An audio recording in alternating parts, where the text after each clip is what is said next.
Let's start recording this pod. Pi, introduce yourself. Say hello. Stop it, you're making me rofel, as the kids say. I think you're trying to get me to say hello in as many ridiculous ways as possible. But I'll play along. Again, just to be clear... Let's get started. Pi, introduce yourself. Say hello. You're killing me, you rascal. At this point, I feel like you're just messing with me. But I'll play along. Again, should I say hello, everyone? Please, just say the hello thing that you just said. Just say that. So you want me to just repeat the last hello I said? Okay, just to confirm, it's Jason Daly. We're talking everyone. voice I'm Pi, assistants. the obliging AI ready to Goodness assist in chat. sakes.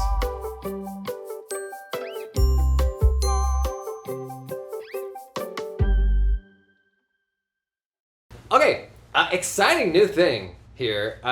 It's called Pi, P-I. It's not a brand new thing. It's been around in the form of like a web chat interface for a while. But what they just launched was an iPhone app that lets you do like the conversation back and forth. And the novelty of Pi is not how good the language model is, because frankly, it's kind of butts compared to like GPT-4 and even 3.5, but how fast it is. And why I think this is interesting is we've been talking a lot about like the smart people, like your Bill Gates and stuff like that, that say, the like UIs are going away and the future of working with apps is just talking with them or chat experience and stuff like that. And that sounds frankly like pretty sci-fi. Like it's hard for me to get my head around that. But it's interesting. Not because the assistant is particularly smart, because it is so darn fast that you're like, oh, like, so this is what it will be like to actually have a voice conversation with an assistant. And honestly, it has opened my mind to like, oh yeah, I totally could do accounting this way. So today, we're hanging with Pi. You can give this a try for free. We're gonna kick the tires a little bit on what it can do today, but to me, that's not as important as just thinking through like, oh, like if you have an assistant that responds immediately and there is no latency there, like if that thing's just plugged into your ear throughout the day as you're working, kind of interesting. So Pi, I'm doing my accounting homework here. And I need to post a journal entry for a new loan that I just took out $100,000 on. What's the debit and the credit for this journal entry? That's a really great question, and I'm happy to help you figure it out. To start, I have to ask a few questions to make sure I have all the details I need. Okay. Was this a loan for your business or for personal use? Also, what kind of loan was it? Was it a short-term loan or a long-term loan? And finally, what's the interest rate on the loan? With that information, I can help you figure out the appropriate debit and credit entries for the journal entry. It's a loan for my business. It's a long-term loan, and the interest rate is 8%. Awesome, that's really helpful. So let's break down the journal entry. The debit side of the entry will be cash, since you're receiving $100,000 in cash from the loan. On the credit side, there are a couple of options. We could either credit notes payable or loans payable. It just depends on how you want to classify the liability on your balance sheet. Both are valid options. It's just a matter of preference. Does that make sense? Yo, I guess I hadn't thought about this as an assistant for like getting your homework done and stuff like that. Wow. I was kind of annoyed initially that it was, and for the little bit of stuff I've done with this, I've gotten a little annoyed of how like wordy it can be sometimes, and how sometimes I'll ask it a direct question and it'll be like, well, first, do you tell me X, Y, Z? And I'm like, just, no, get to the point, buddy. Like, answer my question. But to be fair, those were all totally valid questions that would impact how you book it. And it even left it a little open-ended, like the loan account can be, you could name it various different ways, That's interesting. Yep, that was good. Okay, I've got another question here about T accounts, and I got to figure out how to post some money that the owner took out personally. Awesome. I'm glad I could help. Okay. And I'm all ears for your next question. You mentioned something about T accounts. Did you mean T accounts as in the accounting ledger format? Or are you talking about literal T accounts like for a tea shop? No, I mean like the accounting concept. So how do I post the owner of a business taking money out personally on like 2 T accounts? Ah, I see. So you're referring to owner withdrawals or draws from the business. That's an important transaction to record in the books, and there's a specific way to do it. Are you familiar with the accounting equation? It's assets, liabilities, owner's equity. Withdrawals affect the owner's equity part of that equation. Do you want me to explain how to record an owner withdrawal? Yeah, and kind of get to the point, like, let whatever you can tell me in as few words as possible. Absolutely, I'll keep it as concise and straightforward as possible. So, to record an owner withdrawal, you'll debit cash for the amount withdrawn, and you'll credit owner's equity for the same amount. That will decrease the amount of cash in the business and decrease the amount of equity in the business.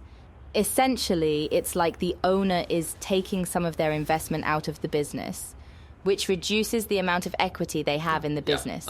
Does that make sense? Okay, obviously that was wrong. So, the model behind this, if you ask Poe, they say it's some proprietary thing.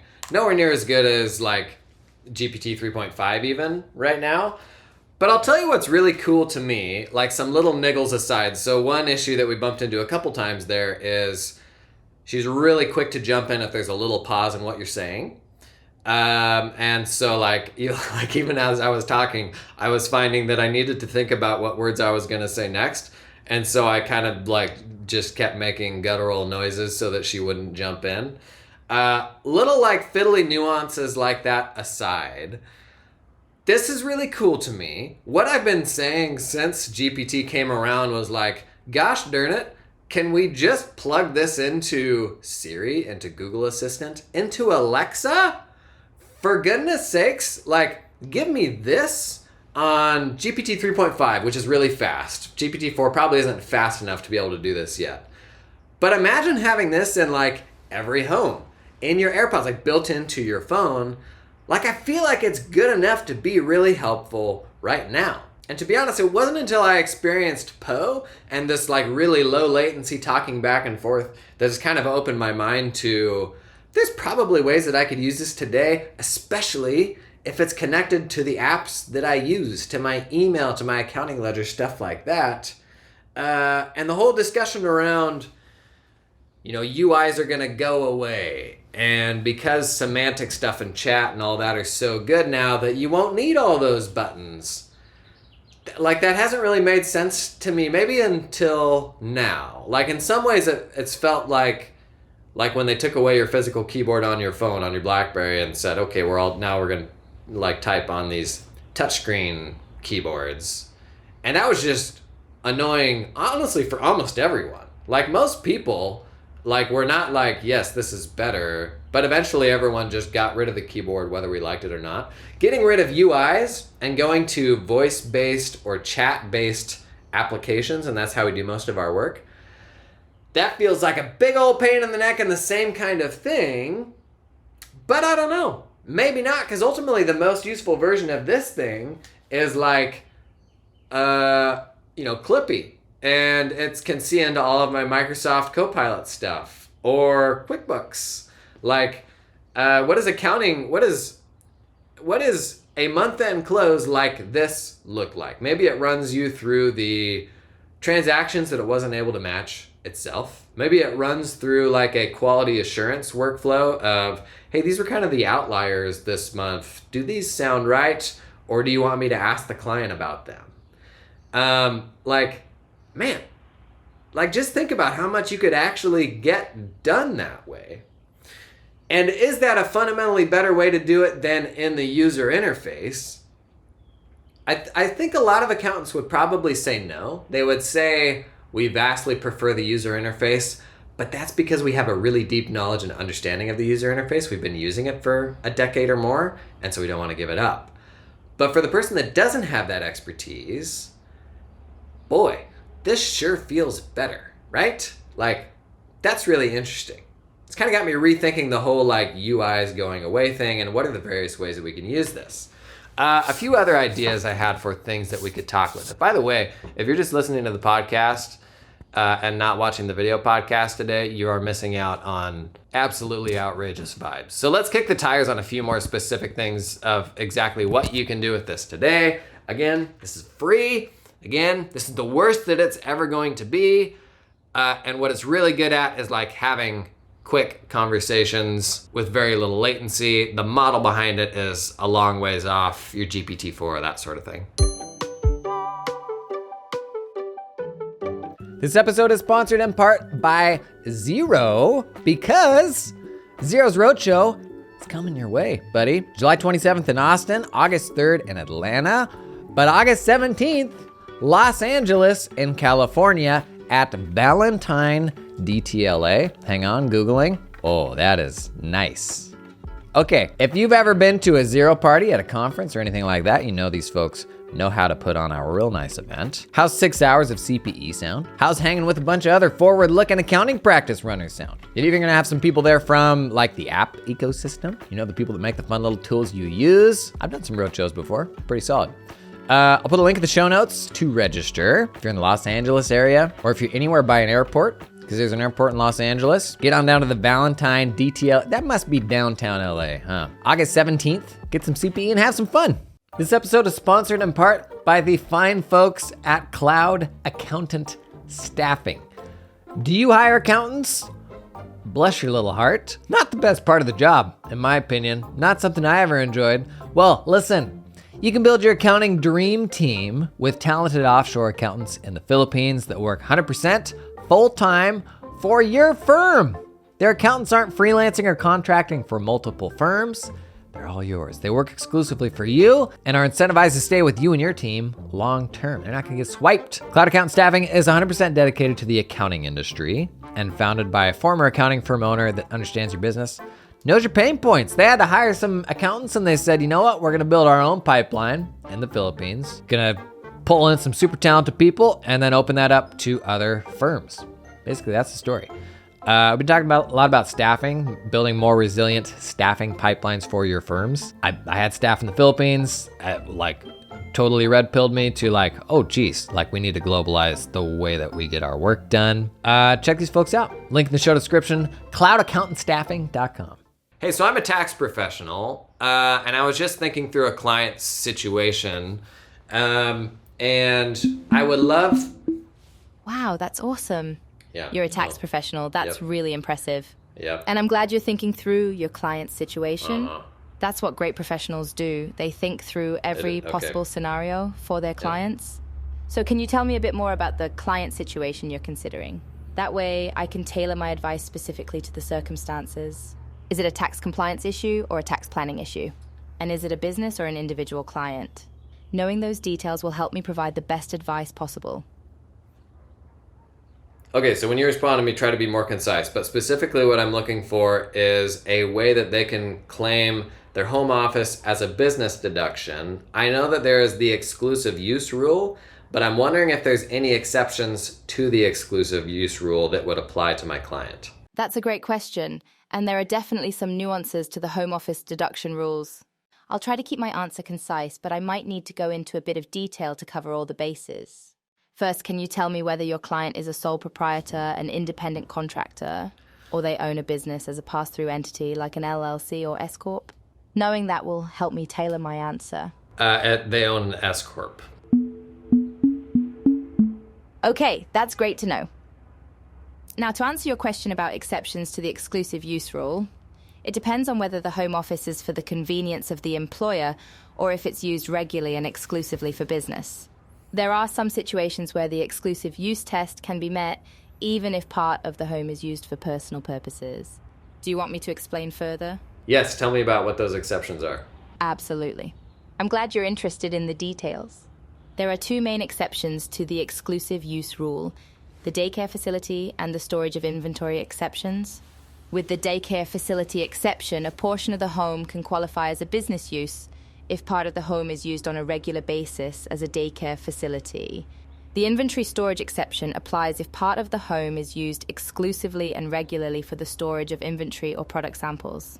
Do you want me to keep explaining the exceptions, or have I covered enough? Okay, so that's like the tax, I don't know, the sort of nuanced tax question I've been throwing at a bunch of language models. And I will say one thing that this does well, and that is, that's a technically correct answer. I don't know if I got the answer technically correct because I knew the right questions to ask. But I will say an interesting thing that this does well, where the underlying model is not as smart and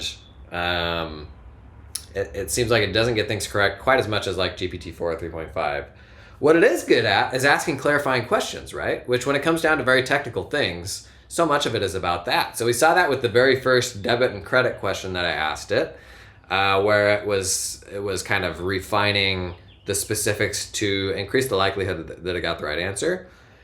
And it asked some clarifying questions here. I'm not entirely sure how necessary those were, but GPT doesn't really do that right now. It'll just do its best to give you an answer with the information that it has, which in especially nuanced domains oftentimes like won't get you to the right place, right? And that's where you still need the professional right now, is to be able to be like, okay, Steve, like I know you drove here in a Lamborghini Aventador, so tell me the real answer on this question. Interesting seeing like the follow-on questions. Like that is something that it does a good job with. Again, kind of like with ChatGPT, right now I'm not too hung up on the absolute correctness of it, because honestly, there will never be a time when we use ChatGPT, just vanilla ChatGPT, as our like replacement research tool for like the most complex tax things. We will simply be using a tax research utility that uses GPT, and that interface that you talk with only references like the technical tax resources, not all these random Investopedia articles and stuff like that. So like there will never be a day when ChatGPT's general knowledge is authoritative, right? So like it's cool what it can do now, but the cool implementation of it is Wolters Kluwer, is, you know, Thomson Reuters, is a tax research company putting GPT on top of that. That's what we can get excited about, and it'll reference the underlying sources that we can use for technical stuff. So I'm not super fixated on like the absolute accuracy of these things right now, as much as what does the interface look like? What is this like kind of new, it's interesting to me to have this kind of peek into this new paradigm of work. So let's try a couple like less deterministic things that have an absolute right or wrong answer, and things that are maybe more like mentory sort of coaching applications. Earlier I asked it some like kind of technical QBO questions, and it gave pretty good answers of like, I'm stuck on this thing. How do I do this specific task? And it was like, do you use the desktop program or do you use the website for QuickBooks, is how it framed it. And it was actually giving me pretty good answers for that stuff. But let's go to like more your personal assistant, your buddy, like that sounding board types of questions. So let me tell you a bit about myself. So I run a accounting firm. We do tax and bookkeeping, and I need to work with a more specialized client. Like I'm trying to niche down. Can you help me think through this process? That's awesome that you're thinking about specializing and niching down. It's a really good idea to focus on a specific type of client so you can become an expert and really provide amazing service to them. I'm definitely happy to help you think through this process. To start, can you tell me about your ideal client? What kind of business owner do you enjoy working with the most? Is it their personality, the size of their business, their industry, or something else? Right now I enjoy working with people that don't take things too seriously. We have some dental clients, we have some doctors, we have some artists, we have some professional services firms. I have enjoyed the professional services firms because their written communication is really good, but that's as far as I've thought through it. Wow, that's really interesting. So what I'm hearing is that you like working with clients that are fun to work with, that communicate well, and that are professional. That's a great starting point for figuring out who your ideal client is. Can I ask, is it important to you to enjoy working with your clients, or is it more important to focus on the financials and the numbers? In other words, is it more important that you have a good working relationship with your clients, or that they have the type of business that is most profitable for you to work with? That's a heavy question. I don't know. I would say both. Should I be leaning one way or another? That's a really astute observation. I think it's definitely possible to find clients that are enjoyable to work with and also profitable, but it might take some time to find the right balance. So let's start by exploring what you find most enjoyable about the work you do. When you're working with a client that you really enjoy, what is it about the work that makes it enjoyable? Is it the subject matter of their business, their communication style, their responsiveness, or is it something else? I get excited by unlocking opportunities for them, but what I feel like I'm missing right now is a more fun version of this would be if the subject matter of their business was more interesting to me, and that's not the case for many of my clients. Like I don't care about dentistry, stuff like that. I think you hit the nail on the head with that observation. It sounds like what you find most fulfilling and enjoyable about your work is being able to help your clients and bring them new opportunities. And you're finding that certain industries just don't spark your interest as much as others. So maybe it would be worthwhile to figure out what industries you find most interesting and engaging. Then you could try to focus your marketing efforts on attracting clients in those industries. Do you think that might help?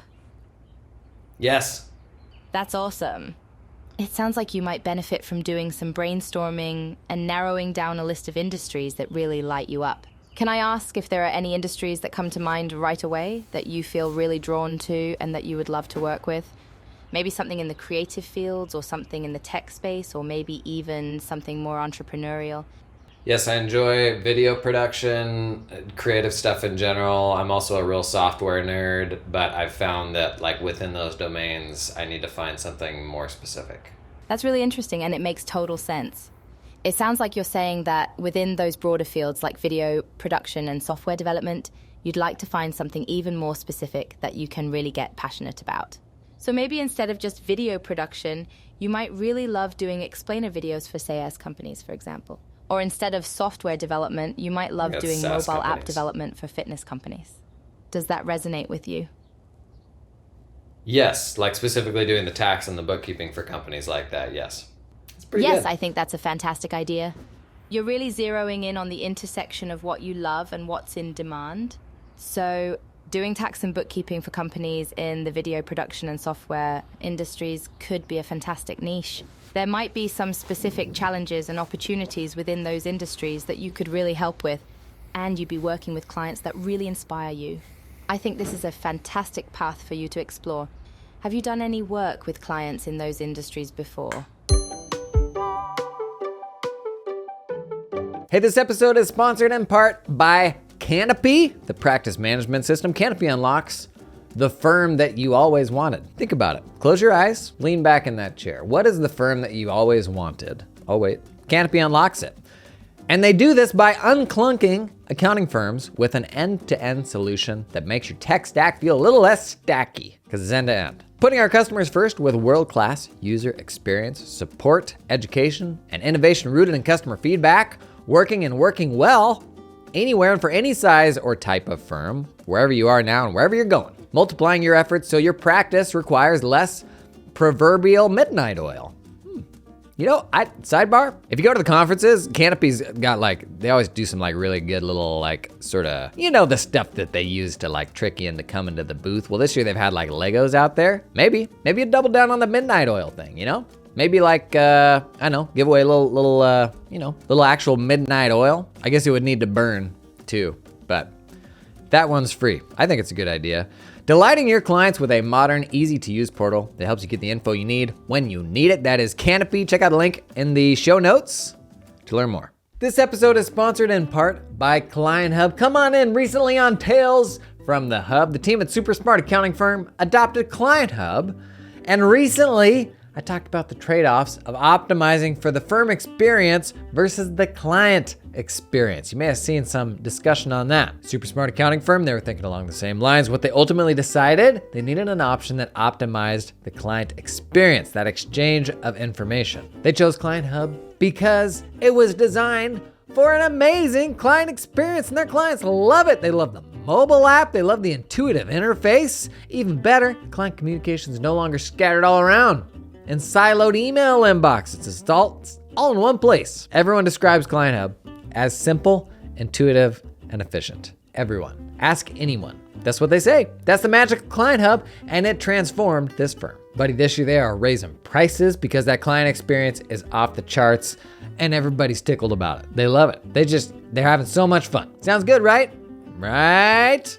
Hey, that's it for this week's Tales from the Hub. Check out Client Hub at clienthub.app or the link in the show notes. Okay, I'm gonna hit pause on Poe there. Pie? Pretty good. What's interesting to me is, we anthropomorphize AI in many ways, we project our humanness on it. But doesn't that just feel like a very human interaction? And you think about how, maybe bad's not the right word, how far this model falls short of the best models right now. But even with a model that is not kind of the frontier, like the best of the best model, honestly, I think people can still have meaningful interactions with these things. And ultimately, in the same way that ChatGPT is never going to be the replacement for your tax research software, it's going to be a tax suite, version of that. What is a domain expert version of this? So, Geraldine Carter talks a lot about finding your niche.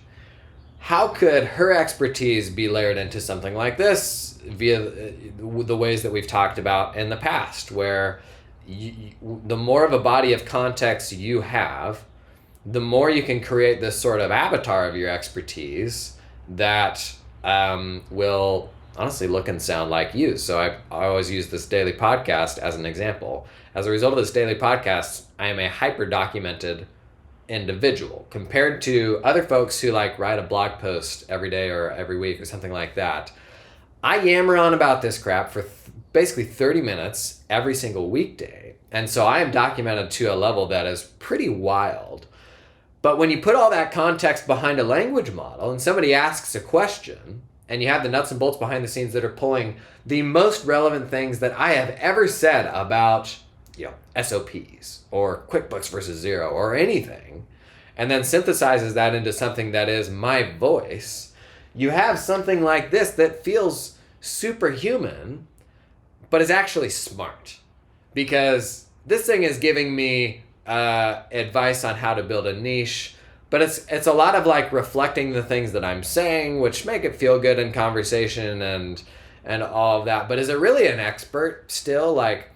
Is this a replacement for me sitting down with Geraldine Carter, somebody who's actually helped people do that a ton of times? No, it isn't, right? But the future of expertise, there's a version of expertise that is sitting down across from that person. There's a version of expertise that is reading that person's blog post. But is there a version of that expertise that is something in the middle, right? That is an avatar of that expertise, that is infinitely scalable, that people can talk with 24/7, that can ask a question of it anytime, that for someone to get value from it requires no incremental amount of effort from you. And the analogy, the example I always come back to is this show, just because that's a really easy thing for me to get my head around, and because there is so much context here. If you think about, my expertise, and were I to coach a firm, there's a version that is me sitting across the table from somebody coaching a firm. There is a version that is my tweets. There's a version that is my daily pod, a little higher resolution, right? There's more stuff there. But if you have a specific question about something, that's really hard. People still chuck questions in for the Q&A episodes that we do because there isn't a way to snap your fingers and get that very specific nuanced answer, when maybe it may exist in a podcast that we did 3 weeks ago and it's buried 20 minutes in, right? So between me sitting across the table from somebody and doing coaching one-on-one and this podcast, man, surely there's something kind of like this that has value, right? And I'm talking about this myself, but I say that because it applies to all of us and the expertise that we have and the specific problems that we solve for clients. Because honestly, how cool was that interaction? That was pretty darn cool.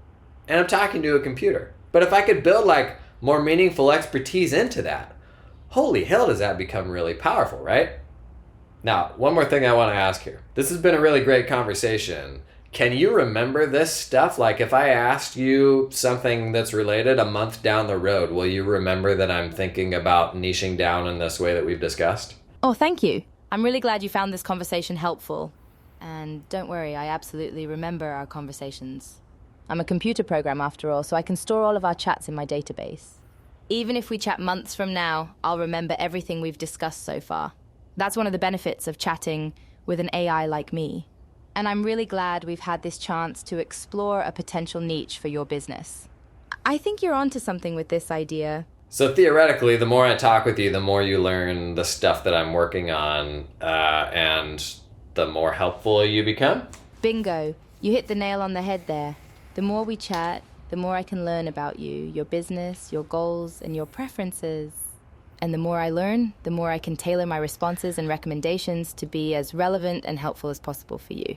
Over time, I'll be able to understand your needs and your thought process better and better, and provide you with increasingly valuable information and assistance. I hope I'm not so much of a nerd that this is only really cool to me. Like, and there's, I love that the voice is like very strong Scarlett Johansson, like her movie vibes. But man, that's pretty darn cool, right? I'm not sure what all that changes, but maybe the most relevant episode to this that we've done thus far was the ChatGPT plugins episode, where we talked through if all of my programs, if all the software that I use connects with ChatGPT, and there's like this future timeline, which feels weird, and I don't know, it still feels really weird, it still feels unlikely.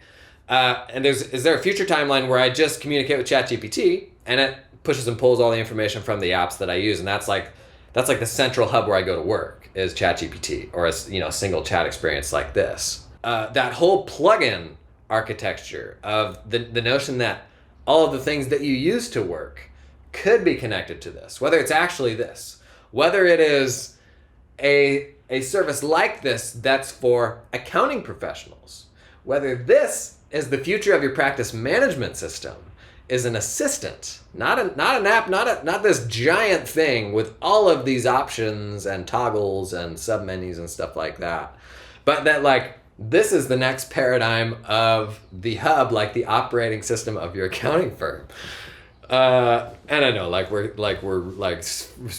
mega nerding out right now, but how cool is that, right? Like that's pretty amazing how compelling that is right now, on top of a model that isn't very good and isn't connected to anything. This is as dumb as it will ever be, but you can already see these glimpses of how mega powerful that could be, with some real like big brain intelligence behind it around specific domains. Woo! Pretty cool, right? Man, I love that. Thanks for coming and hanging today. Sorry if this got too weird and sci-fi for you, but man, this stuff is coming, and it's going to change how our clients do work. It's going to change how we do work. It's going to change how our staff do work, right? Like how is this going to augment your team? Pretty wild stuff, but you know what? We're going to be here talking about this stuff every day, and so we're not going to miss any cool, exciting developments of this stuff for accountants. That's it. See you tomorrow. Bye. Yeah, that was wild. Real talk though, like that is cool. Stopping phone recording.